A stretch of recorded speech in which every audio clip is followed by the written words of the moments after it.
Lonely Monk Productions.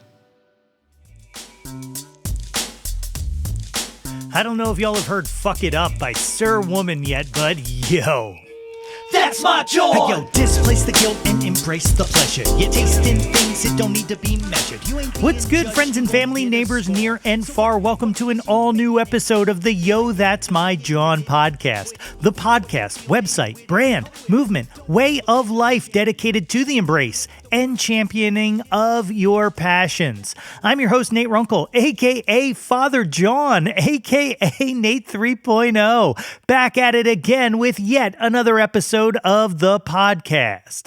As always, I hope this podcast finds you all in good health and in good spirits. On today's episode, we have a little something different. You know, last month, I got to sit in and guest host my pal Dan Drago's 25 O'Clock podcast, and I got to interview the band Kulfigirls ahead of their show for the Philly Music Fest. And that's out now. You can listen to that chat by visiting 25o'clockpod.com or by finding 25 O'Clock wherever you get your podcast from.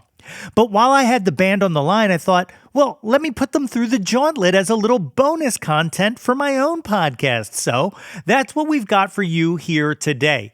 It went long, and I didn't want to monopolize more of their time when we were recording. So I cut a few of the questions out, but even in doing so, it still ran for about an hour, and I had a great time getting to chat with them. And that is coming up in a bit here. But first, okay, I know I said last time that I was settling in at the new job and I should be sliding back into a regular release schedule. But then I took 2 months off because I was wrong. So here's the scoop. My life got a little crazy in a great way. You know, I left my job and I started a new career. You knew that. But the week that happened, my life completely changed as Katie and I found out that we are going to have a baby. Well, she's going to have a baby. I just put halves on it, but I'm going to be a freaking dad. This is my first kid, and truth be told, I never thought I would ever get the chance to be someone's father. You know, I thought that ship had sailed, but now we are going to bring a life into this world, and so life has been wild. Again, in the bestest way possible. But what does that mean for this podcast? Well, I don't know. I'm going to finish out the year with some interviews I have scheduled and some that I already have recorded. But in March, our son will be here, and I'm going to be a bit busy. So again, I ask just for your patience and your understanding. Look, I don't want this show to go away, but also I'm not a fool. And I know that the time I will have available will belong to my firstborn son, my boy. So that's where I'm at. I'm going to be a dad, and I don't know what that means for this show. But for now, the show continues on. And the best way to stay on top of all things Yo, That's My Jawn is to follow at Yo, That's My Jawn on all of the socials. You can also visit www.yothat'smyjawn.com for links to the show, to merch, to guest appearances on other people's podcasts, and all kinds of stuff like that. And if you dig me, or if you dig what you hear in your ears here today, give us a little rate and review of this show on whatever podcast platform you may be indulging in. It is very much appreciated. All right, guys, it's showtime. My guests today are a Philadelphia rock band with a sound inspired by an incredibly diverse range of rock and pop. This year, they released the brilliant album Divinity and most recently opened for the Wonder Years at this year's Philly Music Fest. Folks, it is my honor to welcome to the show Abi, Joan, Steph, and Aday, the Kulfigirls. Ladies and gentlemen, I am joined by the Kulfigirls today, Aday, Steph, and Joan. I just did an interview with them for our pal Dan Drago's 25 O'Clock podcast, and I couldn't let them go off into the world without putting them through the gauntlet, just because that's what we do here at Yo, That's My Jawn. So to tie it all together, we're going to do this. It starts with the one-hit wonders. These are just a verses kind of thing. We'll go around the horn. The first one starts with Billy Joel or Elton John. Who do you prefer? Billy Joel. Steph is dying because I know Steph so well. This is a hard one. It's hard for me, but a day and I drive together everywhere, and you have to hear the music I put on, and like I love me some Elton John, but when I am really rocking out to some cheese, I am screaming, moving out down the highway. So it's got to be Billy Joel. Amazing. I don't know either or. Abby, do you like the Romeo and Juliet soundtrack, Abby? I love the Romeo and Juliet soundtrack. Elton John. Abby is in the Elton John camp. I am also me. That's the most beautiful way to get into Elton John. I love it. Not even the Lion King. Because why is that song such a banger? It's amazing. It's amazing. I love it. Debbie Harry or Joan Jett? Debbie Harry. Well, obviously. I don't know. I think I got to take Joan Jett. Okay. Again. It's fine. I mean, I have a playlist to make for you, Abby. Abby is a baby. Keep that in mind. She's a baby. Yeah. I'm not a baby. I'm 28 years old. Isn't Barracuda Joan Jett? No, Barracuda. That's Heart. That's Heart. Oh. Yeah. Yeah, I mean, I'm kind of the same as Abby. Okay, that's fine. Yeah. It's fine. Aretha Franklin or Tina Turner? Tina Turner. Oh, no. I got to go Aretha. Abby, this is really bad for us. I know. I gotta exit. Yeah. I don't have I listened to Indian music growing up, so I missed a lot of like the classic. I get it. American music. Like I'm telling you, like it was. I saw Britney Spears. I never listened to Britney Spears until I got into like middle school, high school. You know, that's the beginning of time for me. It's fine. You don't need to excuse it. It's fine. It's a judgment-free zone. I'll take the fall with you, Abby. I don't have an excuse. All right, that's fine. Next one, Nirvana or Pearl Jam? It has to be Nirvana, right? Yeah. I don't know. For me, yeah. You know, I think I've probably listened to more Pearl Jam in my life, but I can't not pick Nirvana. I just can't with Eddie Vedder's voice after like. Oh, you see, that voice is so kind of bad. I kind of love it. That's the Neil Young fan in me. Like I love when a voice is not that great. I love it. So, but I still got to pick Nirvana. I actually know 2 songs by Nirvana, so I picked them.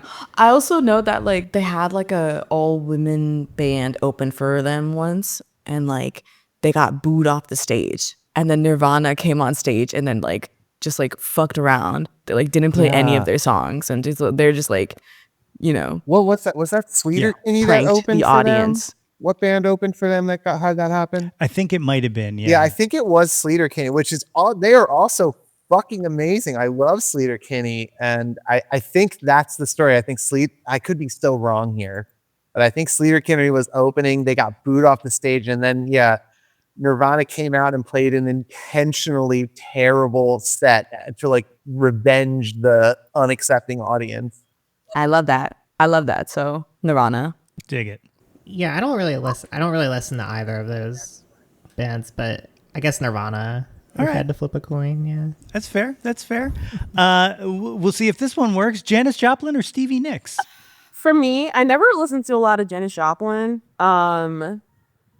I would have to go with Stevie Nicks. Stevie Nicks is like for me, I remember a former friend really being into into her and being like, I'm not sure. And then I really sat down with the band and I was like, oh no, I love her. She's the whole lore behind that band.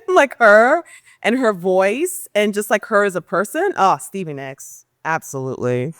That's tough for me too, because I think I would lean Stevie Nicks, but my dad's an old hippie, and the person I heard more then Fleetwood Mac, like my dad didn't particularly care for Fleetwood Mac, but he loved him some Janis Joplin, and I heard a lot of Joplin, and I played a lot of those songs growing up, like just playing. So I think I got to pick Janis. It's funny how you and I have differed on a lot of these today. I kind of love it. Yeah. Okay. I'll be Now? You know that real quick. So you know that Gary Johnson interview that like went viral where he's like, "What is Aleppo?" You know, that's like how I feel right now. Also, remember Gary Johnson? That was such innocent times, wasn't it? Like, yeah, I'll take a Gary Johnson today. Take me back, man. Please. Sorry, Gary Johnson. I once read a history book that was it was like a music history book, because I am a historian, and this book started off with, there's not a singular group of artists that care less about their own history than musicians. And that statement always baffled me. I was like, I have dug so much into music history in particular, but Joan and Adi, oh my goodness, you're proving it right here. I admire it. I would actually highly recommend to the two of you to like go and listen to Fleetwood Mac and like just like read about their stories as well, because I think you two would actually heavily fuck with them. Fleetwood Mac is pretty messy, but like, yeah, there's some good shit there. Like they have really great songwriting structure and music structure, things like that, and I think you would really, really, really enjoy. I feel like if I say anything, I'm gonna get canceled. You can say it. Listen, no, because we listen. Okay, I've never heard "Dreams" before. That's my only song that I've listened to by Fleetwood Mac. And me and Joan, I don't know where this is going. Okay, go ahead. We listened to it and we're like, I don't get it. I don't get why it's so hyped. Like it was like, but I think I talked about this like yesterday at your party, where like I need to give things second chances because I'm a hater. I hate things immediately, and then I go back and I give it a second chance, and then I'm like, wait, I get it. So maybe I have to second chance that Also, one. when people have a hype behind an album, like it messes it up for you too, because there's a lot of pressure to be like this. Here's the homework I'll give you on Fleetwood Mac, and I'm not even a big Mac fan myself. I just there's tracks that I really get into, but go read about or go watch the VH1 performance of Silver Springs, and watch. I just said her name. Stevie Nicks eyed down Lindsey Buckingham while singing a song about him, and that's my everything. Like that is it for me. Like, and then if you read about it, all right, this is a song that blew up, became absolutely huge. That performance blew up, and it was a throwaway B-side. All right. So like one of their best songs was a throwaway B-side from the 70s that they were just like, I guess we could do this. You know what I mean? Like that's like that behind the scenes to me is awesome. The next one, and if you don't know these two, well then that's fine too. There will be no judgment. The Beatles or the Stones? The Stones. Everyone already knows how I feel about the Beatles. Like down. Like as someone, again, I'm not from this country. Similar with like a beat where it's like, you know, there's certain music the Beatles were not a thing in Lagos. Like there was no like, you know, we were talking about the four white men from over there. Like we good. Like no, we were not. No, it was Sade. That was it. Right. So when I finally was like here and everyone was like the Beatles, it just feels like you're missing out. You're like, what is going on? And I listened to it and I was so severely underwhelmed. So underwhelmed. Like just me in middle school, high school, being like, this is what y'all are obsessed with? Like, what's going on over here? And I tried for so long and I was just like, I think it really hit the nail on the head for me when I was on the dating apps and someone who was trying to court me was like, no, like they're the most important musicians in history. And I went, this is the vibe I don't like. This is the vibe that's wrapped up in this. So I'm gonna go with the Stones, because even though the Stones are also kind of problematic in their own kind of way, they have also like Give Me Shelter is like one of my favorite songs ever. Yeah, so the Stones. What was the Rolling Stones song that like was the theme for the Windows 95 release. Start Me Up. Start Me Up. Oh. Yeah. Yeah, I like that one. Oh man, for me it has to be the Beatles. I swear, like I'm literally sitting on my Beatles complete chord book right here. I grew up with the Beatles. My dad. I have covered countless Beatles songs. In my old bands, we used to like when we were coming up with names for songs, we would jokingly refer to our demo songs as like Beatles songs in a stupid way. So it's I do agree with you that this kind of narrative that it's like, oh, the most important band in history. It's very minimalist. I don't let that shit phase me. I grew up with the Beatles. My dad loved them. I've played their music a lot. I think some of their sensibilities still, like I remember when we were trying to do Divinity. I remember thinking like, because we couldn't get that drum part right with our previous drummer, like we couldn't, and I was just saying like, just play the Ringo beat on Tomorrow Never Knows, like Tomorrow that, Never Knows, yeah. boom, ba, ba, like that kind of a drum beat. And I remember sitting at the kit and playing a Ringo drum beat to be like, no, just freaking play this and we can get through the song at least. You know, like, so the Beatles informs a lot of my musical vocabulary. I have to say the Beatles. The Stones can't even hold a candle to them in my mind. Yeah, Obi, remember we were listening to Helter Skelter in the car. Helter Skelter. Yeah, Obi and I like Okay. that one. Do I? That one's cool. Do I? She too. said. Yeah, you liked it. That one's cool. Like really early genesis of punk, I guess. You know. I don't know anything about the Stones. I went to a music theater camp one summer, and they made us sing one Beatles song, and that was the only one that I remember. I don't remember what song. I was just going to say, what was it? Oh, that's... I have to like look at the titles because I don't actually remember. Okay. It could have been Hey Jude. That seems like Right. one they would make people sing. Yep. Yeah, that sounds about right. Children. Oh my god, we have a meme in the band. It's like, because people will come up to Ubby and be like, "Oh my god, you play a sitar like the Beatles." Oh, Jesus Christ. And this happened more than one occasion. Okay, Ubby's poor Ubby, like her face like melts.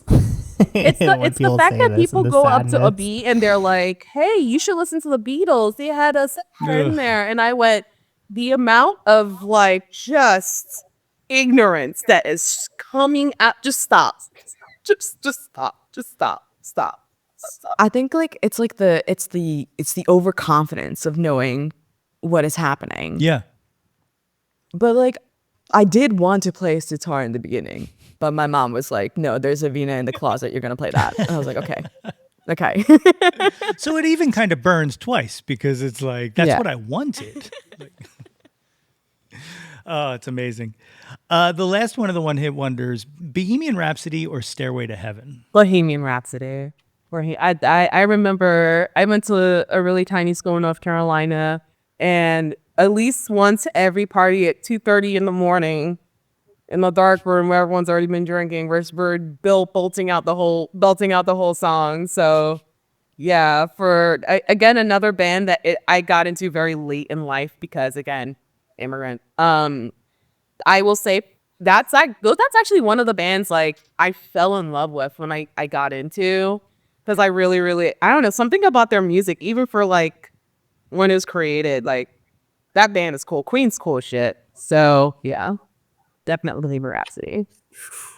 I worked at a music store for a long time. Of course, we had the stupid sign, no stairway.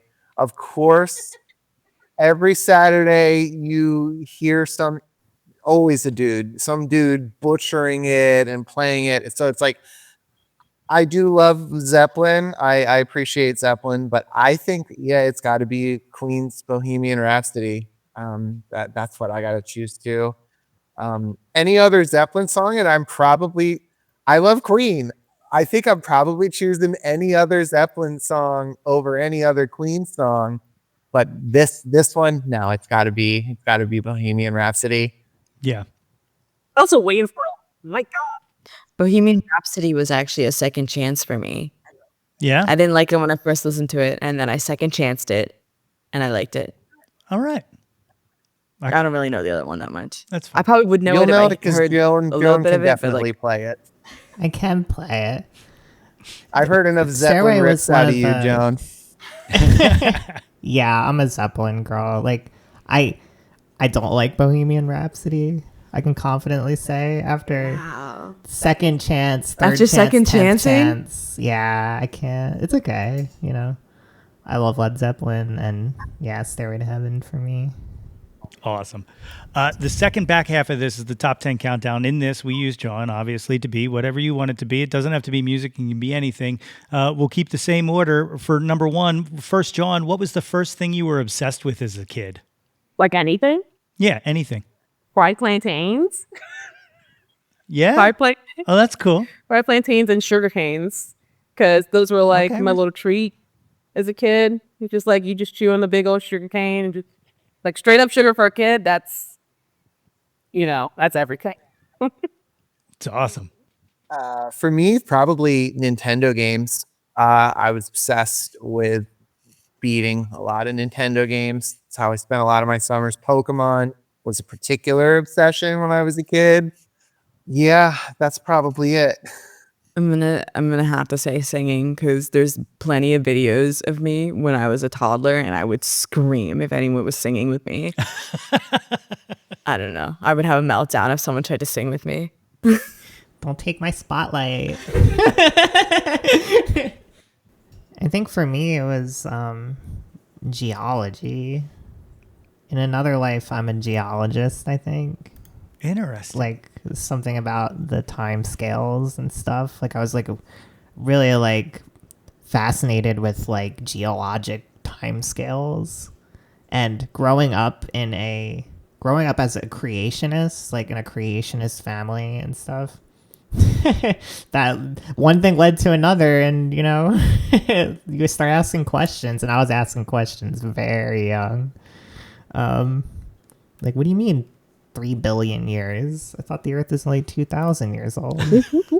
You know, I'm getting told by like Sunday school teachers like that fossils were put in the ground by Satan to like trick us. Dude, I was on it, man. I was like, nah, you guys are tripping. This is something else going on here. That's incredible. That is incredible. Number two, what's your current Jawn? What are you into right now? I guess for me, it would be I'm really into plants recently.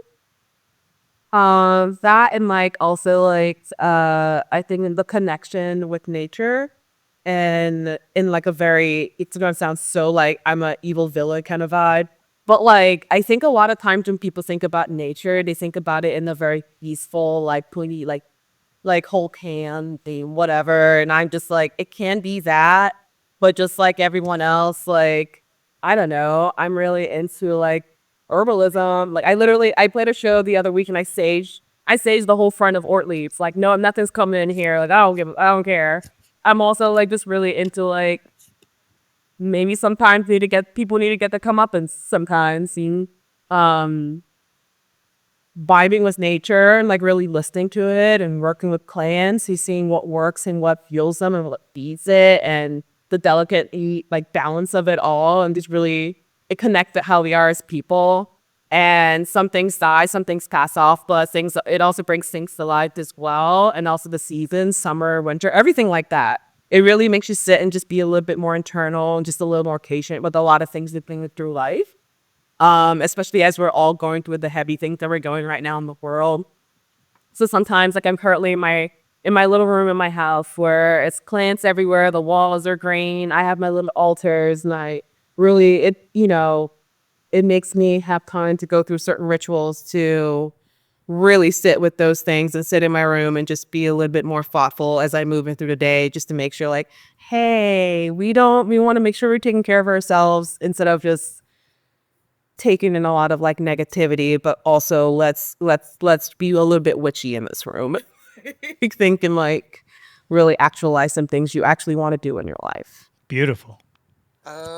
I guess I'll go. My genre right now is parenting. I have an amazing 16-month-old baby, and I am working very hard to be. I'm working very hard to be like a super present, checked in mom and give this kid just like an amazing musical childhood. We're like listening to songs all day and dancing and going to parks and yeah, I'm really lucky to only be working part-time right now, and staying home, being a stay-at-home mom for the other part of my time. So yeah, right now my John is parenting. I love it. I love being a mom. I love my kids so much. It's really everything. It's really given me such like an amazing sense of fulfillment and purpose. So yeah, being a mom. That is incredible. I haven't announced this on the podcast yet, but I'll just say it here, and if I want to, I'll edit it out. But well, my wife and I are expecting in March our first child, and like I am thank you, thank you. Yeah, it's super exciting. Like that's the other reason why this hiatus has been going on is because I've just been like like but that's amazing. That's a beautiful answer. You know what? I'm not going to edit If it you out. need Let's keep it baby in. clothes, hit me up. I have so many extra baby clothes, and we're a one and done family because IVF is way too freaking expensive. And that's the only way for a lot of queer people to have kids. But yeah, if you I need will keep that. I will definitely keep if that in you need mind. baby clothes, I have a whole so many. Right now, been rewatching, not rewatching. This is my first watch of Lost. I've never seen it before. So How far in are you? we're on the last season right now. Oh, okay. Okay, so you're So, in it. You're in it. done. Almost done. Honestly, like I don't like I'm just taking it as like, oh, it's just a story, Like it's just a story. I just want everything to be tied up. I don't care how it ends. I just want it to be tied up in the end.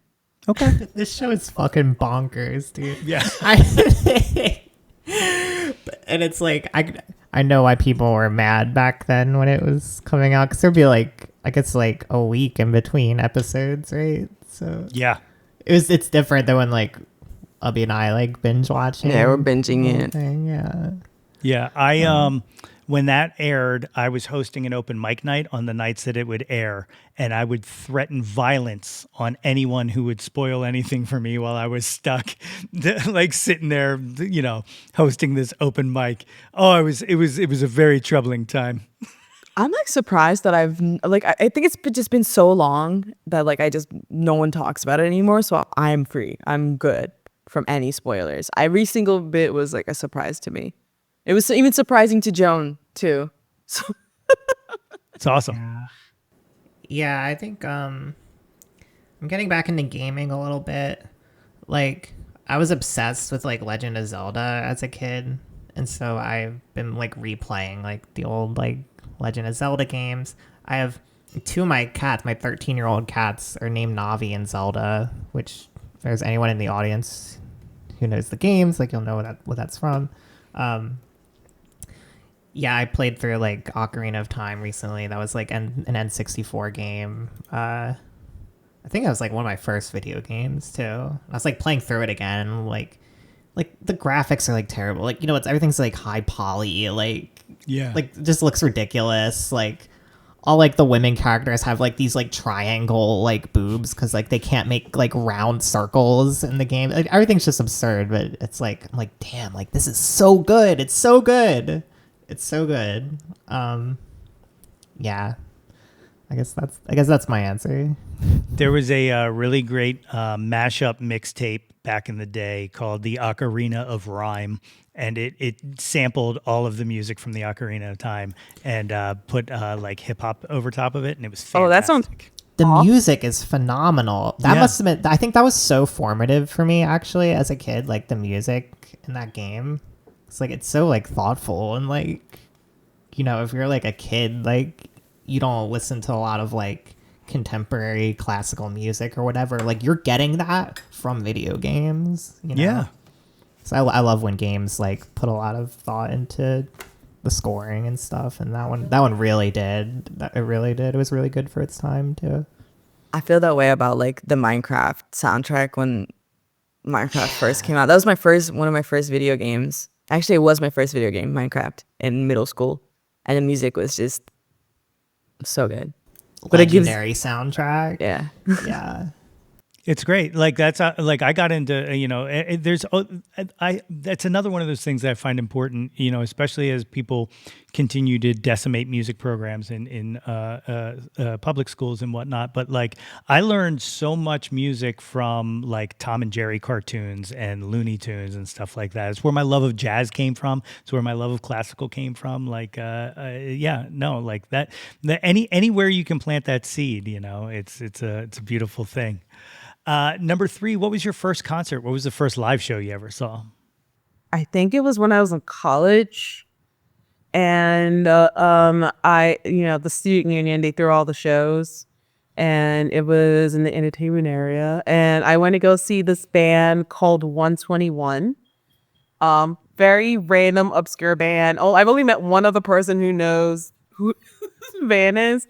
But they were a pretty big Christian punk band that was touring for a while back in, I think, like around between like 2000 and 2005, 2006 kind of vibes. And that was my first show, and I was like, what is happening? What is going on? Because I also was just like listening to a lot of white men scream at me, and I wasn't sure what was happening, but I knew I liked it. So yeah, that was pretty fun. Oh, for me, this might date me a little bit, but my first show was a double show of the band 311 and Incubus. I'm already jealous. That was my first show, and I was like, as a little kid, I was a fan of both of those bands. I was especially obsessed with like the early Incubus, like that kind of like dipped its toes into like funk a little bit. And the 311 songs that sound like they could be Grateful Dead songs, except weirder or crappier. Those are the 311 songs I really loved.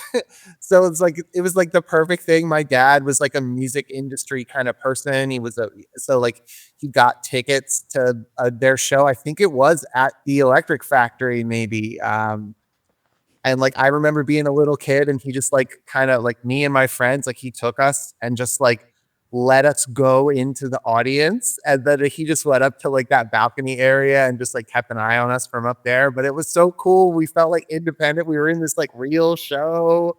That was my first show. It was a dual show of 311 and Incubus. That's incredible. Earlier this year, I got to talk to Nick Hexum from 311. Oh, that's awesome. On the show. That's so cool. Yeah, it was totally nice guy. Absolutely nice. Yeah, they seem like nice guys, even if they did kind of sell out with Amber. That's Incubus sold out harder with like Drive and that whole thing than 311 ever did. That's what got me. That's what got me into Incubus, honestly. I mean, I listened to Science, and I listened to what was the other one besides Science I really liked? I can't remember. Fungus Among Us. Yeah, Fungus Among Us as well. I really, really, really liked it. My friend burned me CDs so I could listen to them when I play on my little Walkman. And then Morning View, as a kid who like moved around a lot, that album just got played so much on my CD player on the long walks home. But like, I'm just like, oh, that's so I funny. love that album. You see, that's the album I was just like, I wanted some weird, harder funk music. I was so disappointed by that album, and I was like a little. I think that album is what sent me off. Like, I didn't like Incubus anymore. I went off in weird directions. I went off looking in classic rock or listening to old. At the time, it wasn't that old, but like listening to like the first couple of like Ben Folds albums or whatever. Like, that's where I went because Incubus had let me down. Hold on to your pants. Opener, Avril Lavigne. Yes. Another opener, Demi Lovato. Main act, Jonas Brothers. Hell yeah. My first concert. continuing the former guests, Gabby Rose, who is the sax player in the touring band of the Jonas Brothers, was on my show last year at this time.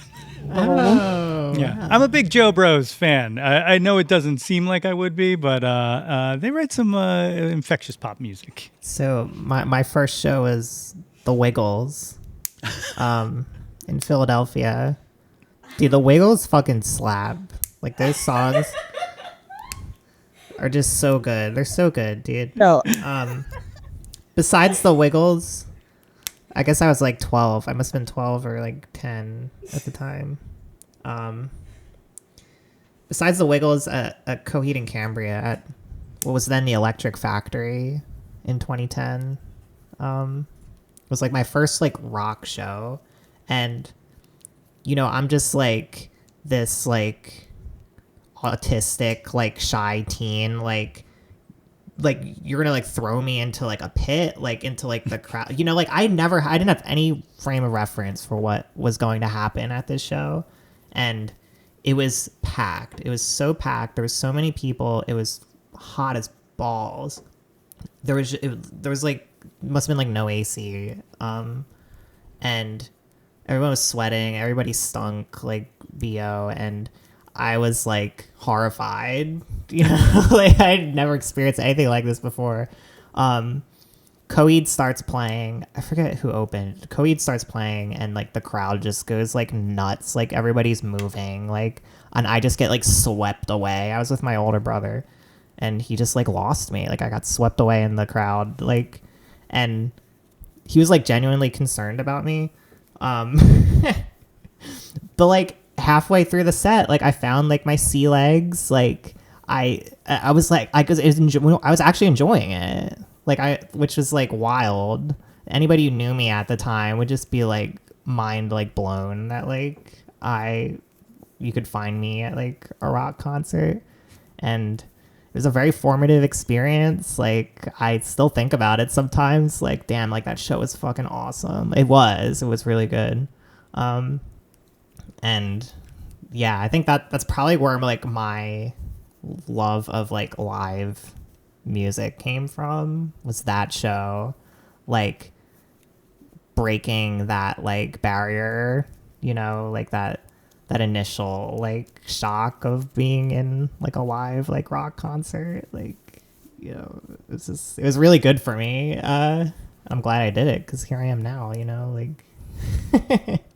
That's killer.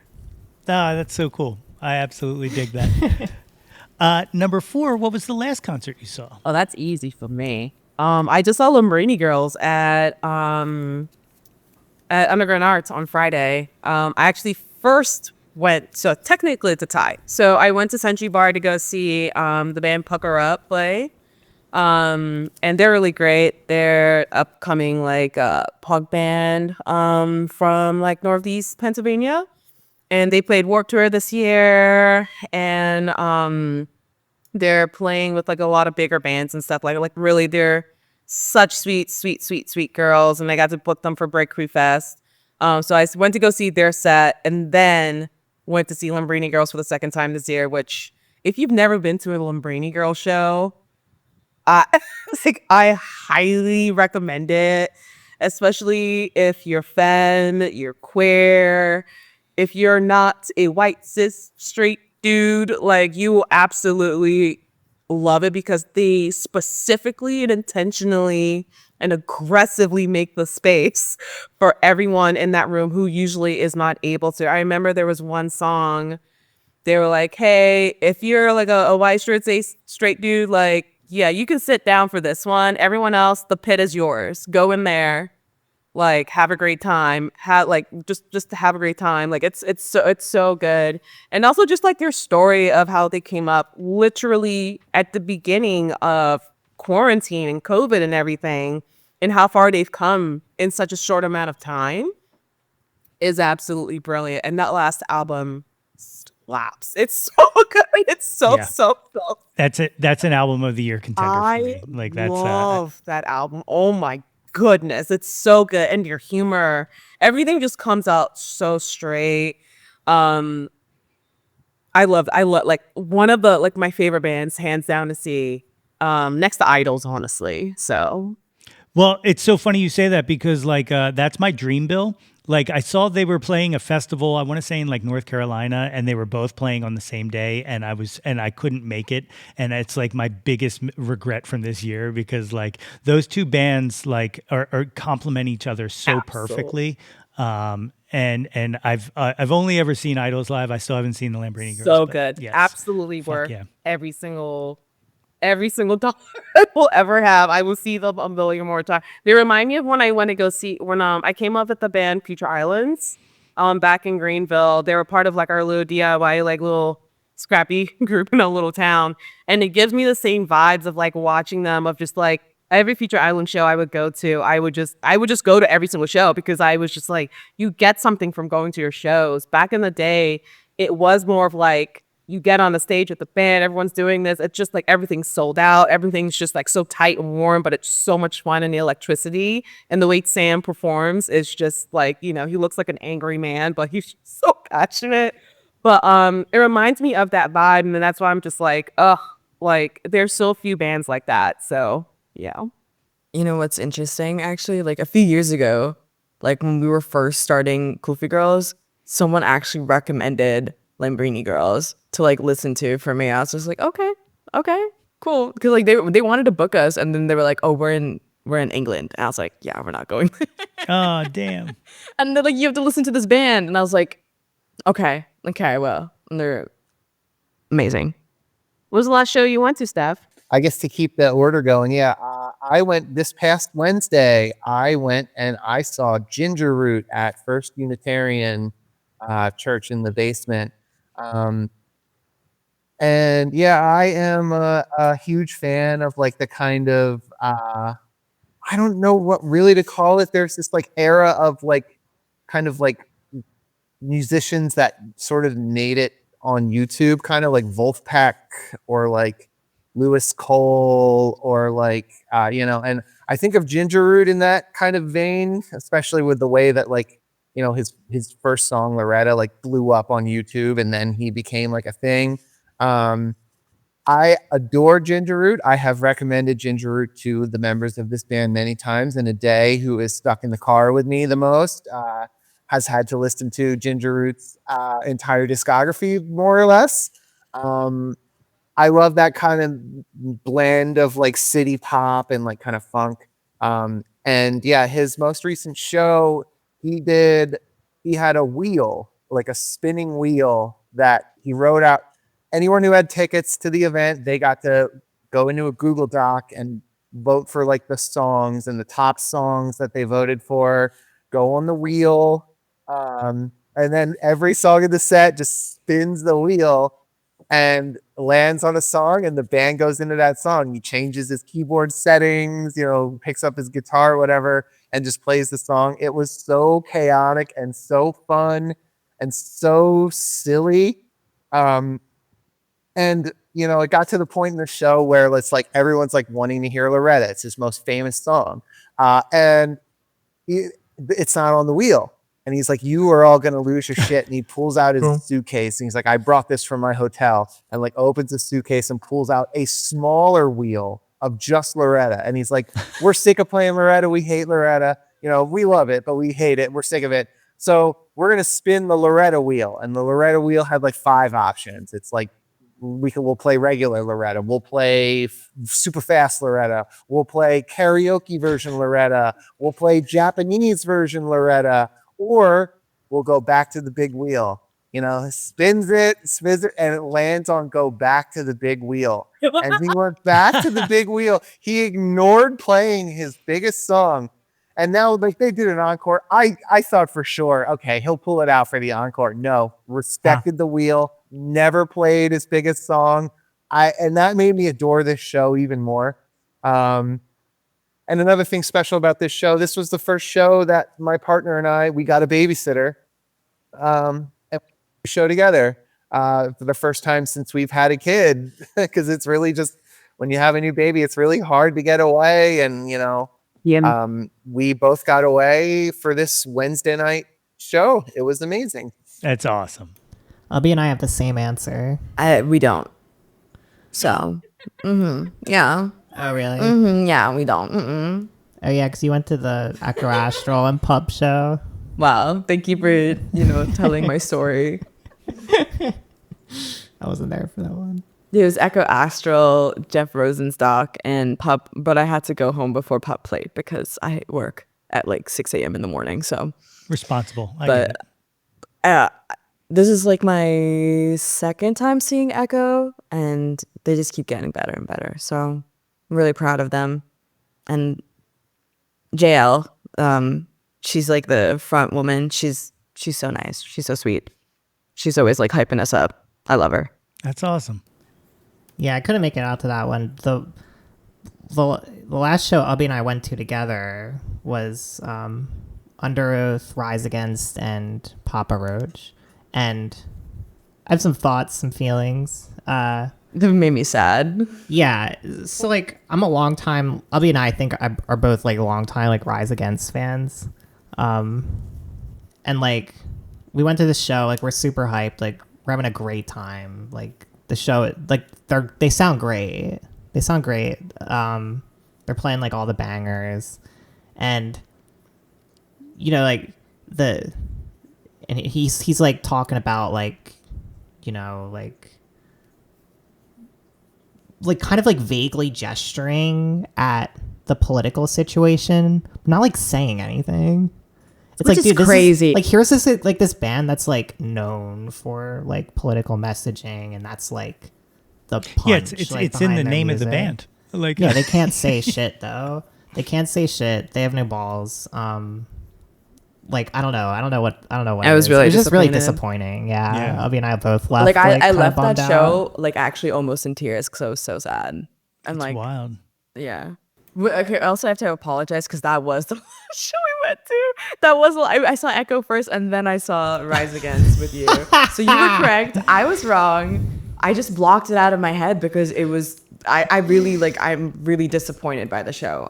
They played really well, but I think that's what made it so disappointing. it was too. it fell so flat. Because it was so for me. like he pulls out the megaphone. He does this thing with the megaphone. It's so like evocative. Like he's screaming into the megaphone, like away from the mic, like like shit about there can be no peaceful protest in like a country that doesn't like allow free speech, and like says he's like fuck like sexism, fuck racism, fuck homophobia.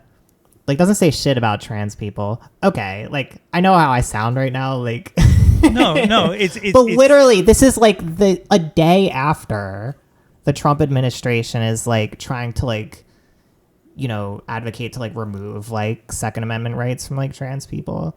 It's like it's just crazy. I don't know. It's so like they just seemed like really disconnected, like very stuck in like like 2010 or something. It was like they also played like Make It Stop, which is like when I was in middle school, homophobia was crazy, and like it's literally about like gay kids killing themselves.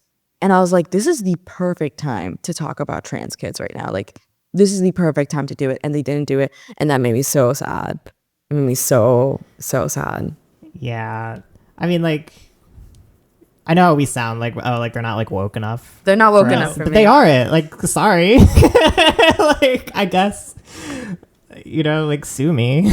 Yeah, no, I get it. Like, I absolutely get it. It's like, it's kind of like, it almost feels disingenuous if you're not specific and you're not, you don't stand by words and you don't kind of point out kind of the oppression across everything. It's just, it's empty thought. Like it feels like empty thoughts. Like I totally understand it. I don't think there's yeah, like performative almost. It feels so Yeah. performative. And like when I was younger, like that was like a band that I really connected to, so then it felt like even harder, like about Hammer, that like in reality they just they're not there, they're not where I want them to be. yeah. And it's probably too late because they're old.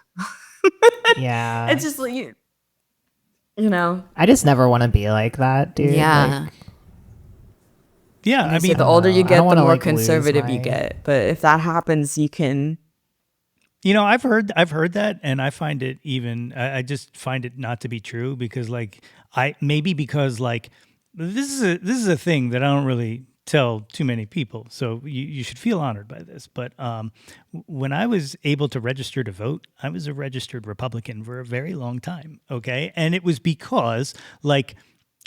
I don't know. Like I thought at the time as a young kid that I was just like, they believe this fiscal conservative thing that they are preaching, that like, all the bootstraps and bullshit. Right. But then being inside of it, you start to realize, no, they don't believe this shit at all. They don't. They believe that for other people, but they don't believe it for themselves. And they don't believe it. It's just this hypocrisy. And then like, I was never socially conservative ever. That was like the big disconnect I had. But I always just thought, I always thought there was an ability to kind of change from within, which was stupid on my part because what was I, one person going, my one vote going, I'm like, I'll show them, I'll bring them along. But no. And the older I get, I'm now like, I'm not even going to be like, it's not even about being progressive. I think I've gone like just completely the opposite end of the spectrum where like I look at something like the Second Amendment issue and like assault rifles and stuff like that. And I look at school shootings and all, and people call me crazy, but I'm like, I'm not trying to ban guns. I'm trying to repeal the Second Amendment. It's unnecessary. Like it's first of all, it's not being read the way it was written. And second of all, now that we need it, no one's using it. So like, do you know what I mean? Like it's being used against us. And so like, I feel like I've gone completely the other way. And as I get older and, or maybe I just like am not fucking stupid teenager anymore. Hey, you go far enough left, you'll get your guns back. That's what I look forward to. I was going to say that like, the reason it was probably a saying back then because as you got older, you got more money, but like that's not happening anymore. So yeah, it's so true. It's just this world is fucked, and I don't know how to fix it.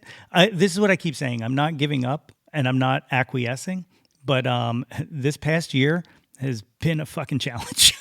And it's been a big challenge, and it's taken a lot of joy out of life. That already fucking sucked. And so, like the way that I've kind of adapted is that I'm going to care for the people I can care for, and I'm going to protect the people I can protect, and I'm going to do that. If I can't change the world, at least I can protect the people I love and the people that need help, and that's kind of where I've been. I don't. No, Amen. Amen. Is that my Jawn? I think that's my current Jawn. It's a tough time to be like raising a kid though in that way. Like that, I think that's the tough thing for me. It's like I feel very similarly, but at the same time, like I want a world that is fair for my kid and for other people's kids. And it's like I feel like we're living through a moment where that's under threat, and maybe even more than just under threat, where that's like disappearing, and we're emerging into like this like oligarchy, billionaire controlled sham, where we're essentially just like peasants in like the fiefdom of Amazon and the fiefdom of whatever other fucking mega corporation that owns everything. Like we're all just shopping at the company store, and it's really depressing. And it's really depressing to see like, my own identity, like, being a trans woman, like used as a political tool to divide people.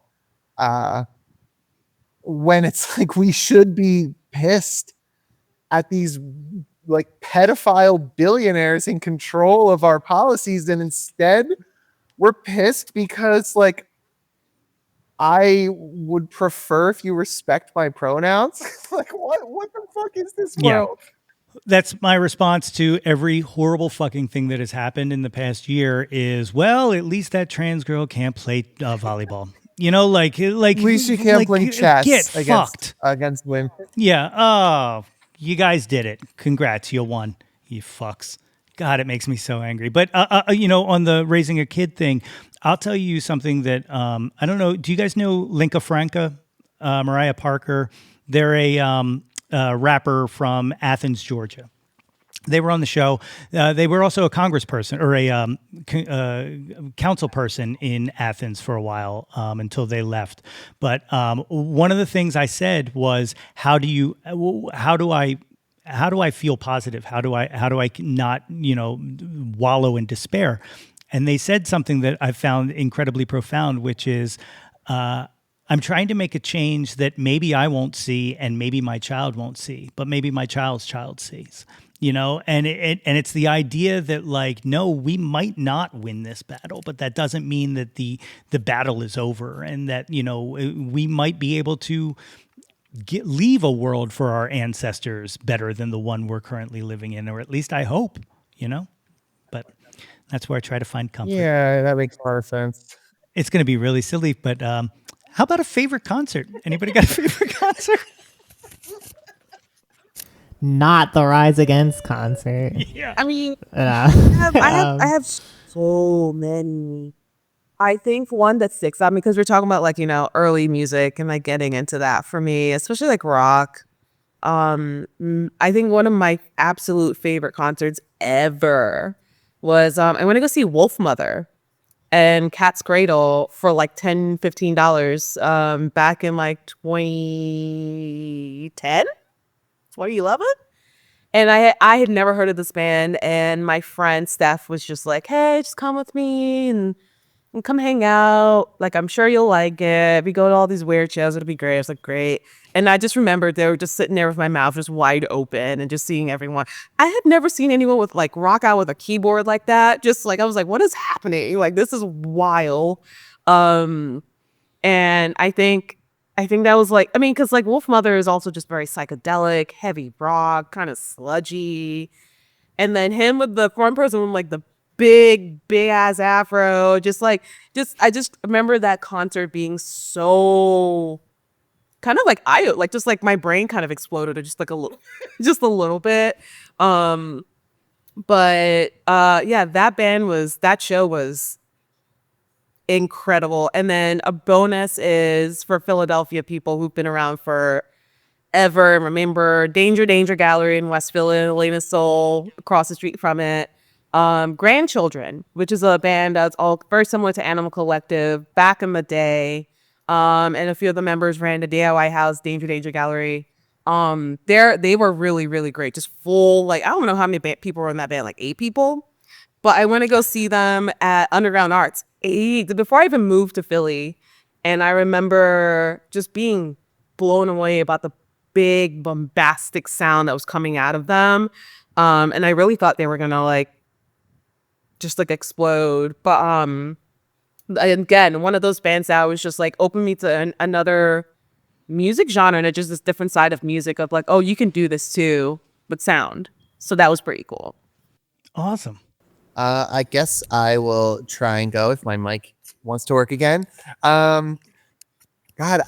There's so many I've seen. I went through this phase when I was in college, and I had like a side hustle, and I had some like extra money where I was like trying to like collect all these classic rock legends as they're doing their like deathbed tours, And it's funny because a lot of them are still alive and still touring and doing stuff. But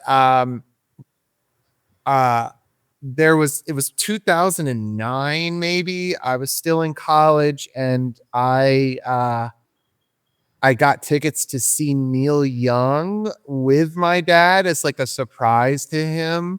And we went and we saw like just a show where like Neil just fucking killed it. And one of the really funny things about that show too is he ended the show with his own cover version of the Beatles song "A Day in the Life," where he like he has this like Les Paul, his like custom Les Paul, like that beat to crap like ancient guitar that he trash picked back in the 60s, and he was just like wailing on it so hard, to the point where he like rips the strings off his own guitar in like the chaotic part of that as like the final ending of the show.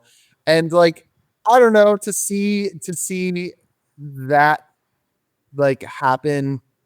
You know, Neil Young is one of my favorites and probably my dad's favorite of all time.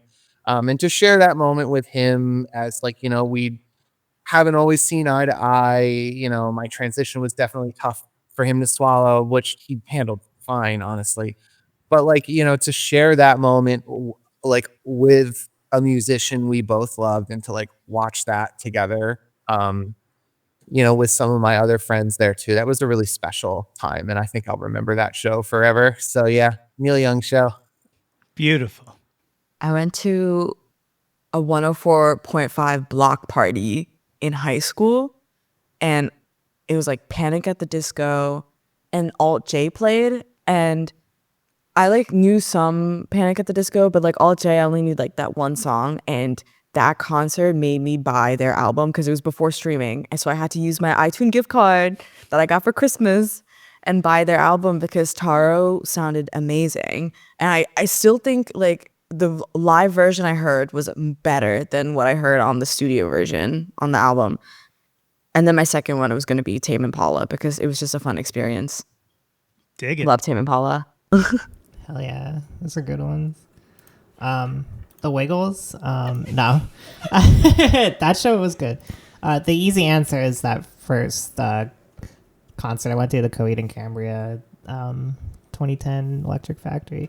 But to give like a more interesting answer, maybe I saw it was White Reaper and the Nude Party and Wombo at Underground Arts in I think 2019, and I didn't know who any of these bands were. My brother knew White Reaper. He was like, hey, we should go. I was like, cool, yeah.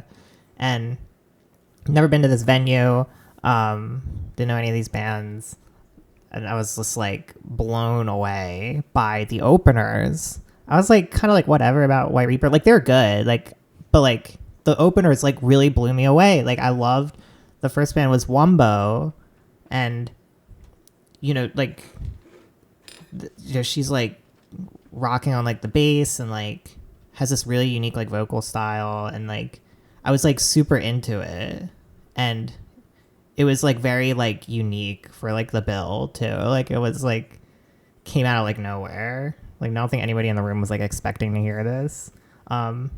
And then the next was like Nude Party, and like I really like them too. It was like this kind of like folky, like sort of like surf rock kind of thing. Again, like it felt like totally out of left field, like these openers, but I loved them. And like I didn't remember the name of Wombo until years and years later when like they started coming up on like my algorithms, like recommended.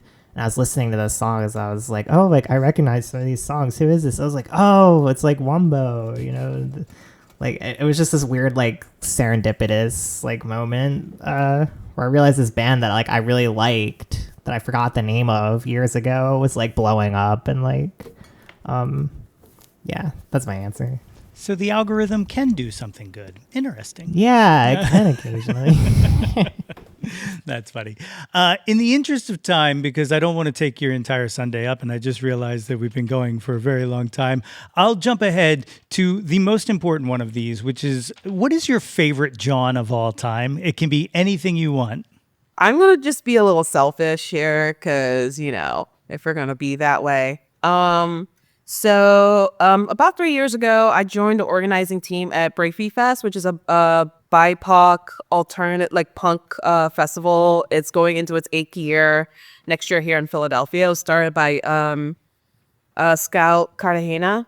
And so it's really just me, them, and 2 other people. But Scout was doing it for a very long time. Needless to say, it's just I feel like it's a very important festival to be had because as I mentioned earlier, there aren't that many people. There's so many Black folks and brown folks who are in the audiences for a lot of heavy shows, but you don't really see us on the mic. You don't really see us like really we're always in the background. We're always planning the things, but we're never really center stage as we deserve to be, as we are, you know, have been at the forefront of creating the genre, So Break Free, along with a lot of other fests are now coming up. You have Punk Island, you have Punk Black that's doing their free concerts all over the country. You have the one going Black and Brown Fest in Houston, Texas. And then there's a really great one over in UK as well. But we're all starting to talk to each other to kind of connect and build a community with each other to continue to do that. And I also just played a show in Massachusetts called Queer Core Fest, which this year was the second year. And they're trying to do the same thing, create a space for queer artists and heavier music to really play. And No Man headline, which was for me was really great. But I think it's so important, especially when things are so hard. And every year that I attended Break Free Fest, like the one I attended before I even joined Break Free, was one James Spooner, who founded and created Afropunk. He came and he gave a talk about his book High Desert that had just come out, and he did it with Ben Passmore, who's a really great comic artist who's based here in Philadelphia. And it was just like a really wonderful conversation, which is really funny. This was held in this very, very, very if anyone remembers Martha, you'll understand why the whole conversation was really odd, because it was just like people were dropping the N-bomb and talking very Black things, and there are these white folks around being like, what is happening? But the owner of Martha came up with James Spooner, and that's how that whole thing came up. But after the show, you had Material Support, who are, oh my God, I don't want to butcher where they're from. I think they're a Filipino band. And then also who are very, very, very about the community. And the lead person, I love her so much, Jax. She does kickboxing, but she also does a lot of community motivation events in New York. Just bring all these different people together. And then fast forward, now I'm here, part of the team who's like making this happen. You're seeing a lot of people who are, there are other things coming up from Break Free Fest. There are a lot of like events coming up. There are bands happening. For me, there was when my band played it, there was like a kid who saw us from there and approached me at like a few months ago. It was like, I learned all your songs. You've inspired me. I just graduated high school. I've never seen myself in these places. Like literally just pouring his heart out. And I'm just like, oh my God.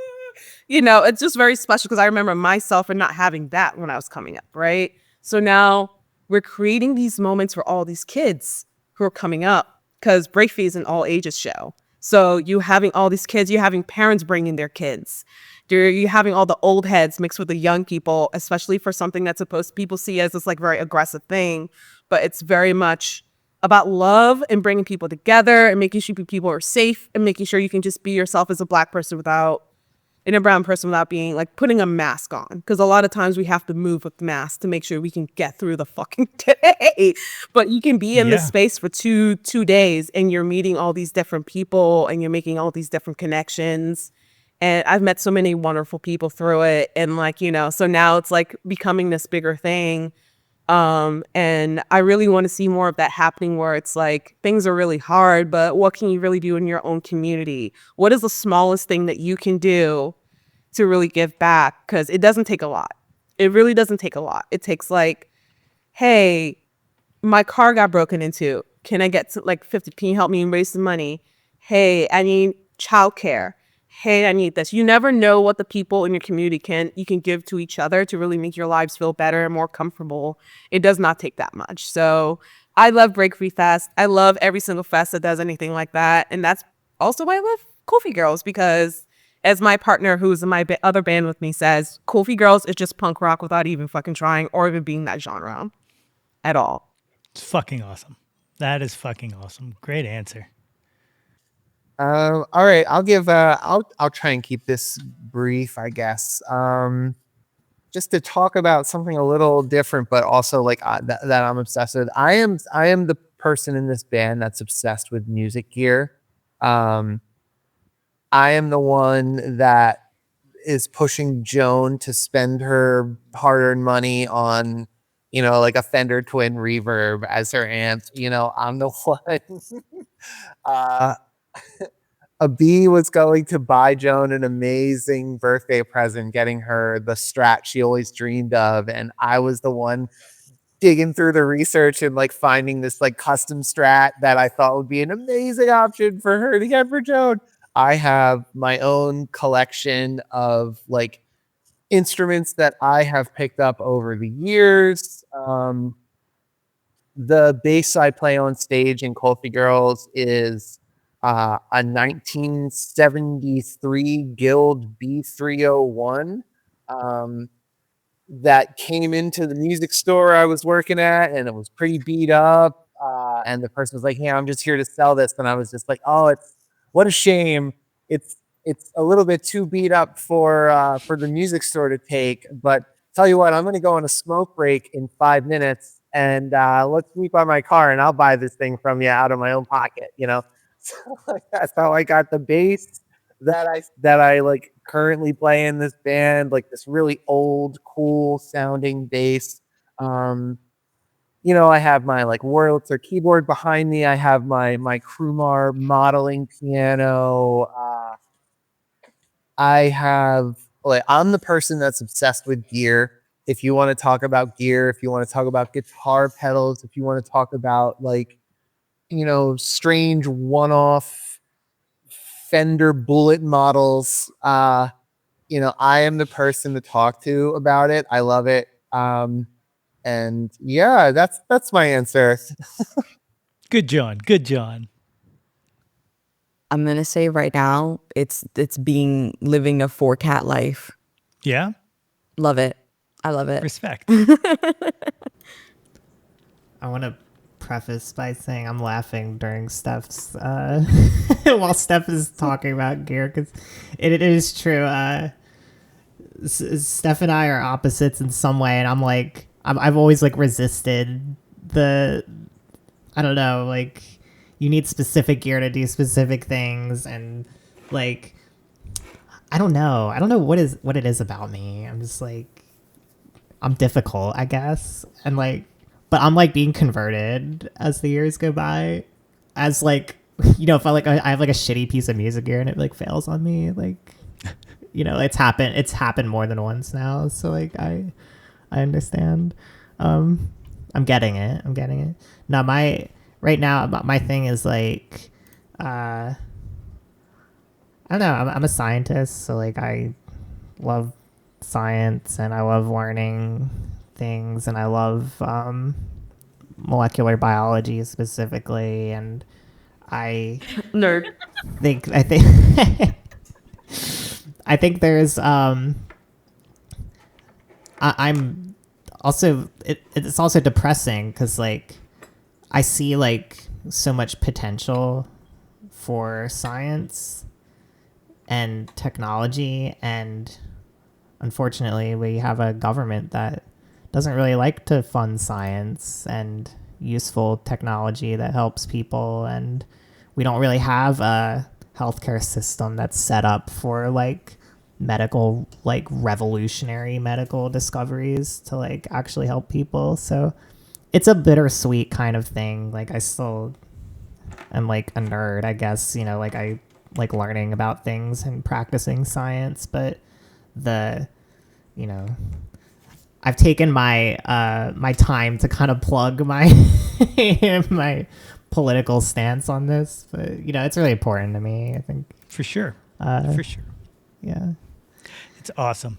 Gang, thank you so much for doing this. Thank you for giving me so much of your time, not just with this, but as we said, there is a full interview on the 25 o'clock podcast to go along with this. So make sure you go and check that out and subscribe to Dan's podcast. Great dude, great interviews, great stuff over there. Kulfigirls are playing the Philly Music Fest October 18th at Underground Arts with Wonder Years and Cara, but tickets are sold out, so you guys are out of luck. But thank you so much for doing this. Thank you so much for creating the music that you do, and just for being all around fucking awesome people. Oh, thanks for having us. Thanks for having us. Thanks, Nate. My thanks again to Abi, Joan, Steph, and Ade for joining me on the show today. The Kulfigirls album Divinity is available on all streaming services and is available for digital purchase on their Bandcamp page at kulfigirls.bandcamp.com. You can find more info on them, including tour dates, by visiting their website at kulfigirls.com, or you can follow them on Instagram at Kulfigirls. And check out my full interview with them on Dan Drago's 25 O'Clock podcast, available now wherever you get your podcast from or by visiting 25o'clockpod.com. Links to all of those are, of course, as always, in the show notes. If you haven't done so already, please be sure to subscribe to the Yo That's My Jawn podcast wherever you get your podcast from. And guys, it is never too late to get yourself a super awesome Jawn Scout merit badge for citizenship of the world just by rating and reviewing us. Don't forget to visit www.yothat'smyjawn.com for the link tree with links to articles, merchandise, all of the previous episodes of this podcast, guest appearances on other podcasts, and more. And while you guys are there, please be sure to sign up for our mailing list to get all of the updates delivered straight into your inbox. Like us on Facebook at facebook.com/YoThat'sMyJawn for updates and live streams. Follow us on Instagram, Blue Sky, and Substack at Yo That's My Jawn, and search Yo That's My Jawn on YouTube to find the Yo That's My Jawn YouTube channel. Like and subscribe the heck out of that ish. We want to hear from you. Reach out, and touch some Jawn. Oh my goodness. I am someone's dad. So how long do I have to wait before I can make him co-host on this show?